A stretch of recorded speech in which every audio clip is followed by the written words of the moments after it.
خطبہ نمبر 184 آپ علیہ السلام کا ارشاد گرامی۔ جو آپ علیہ السلام نے برج ابن مصر تائی خارجی سے فرمایا جب یہ سنا کہ وہ کہہ رہا ہے کہ خدا کے علاوہ کسی کو فیصلے کا حق نہیں ہے۔ بسم اللہ الرحمن الرحیم۔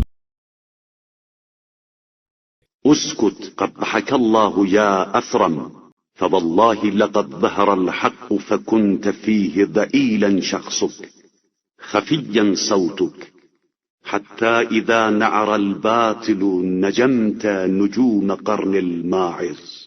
خاموش ہو جا، خدا تیرا برا کرے اے ٹوٹے ہوئے دانتوں والے۔ خدا شاہد ہے کہ جب حق کا ظہور ہوا تھا تو اس وقت تیری شخصیت کمزور اور تیری آواز بے جان تھی، لیکن جب باطل کی آواز بلند ہوئی تو بکری کے سینگ کی طرح ابھر کر منظر عام پر آ گیا۔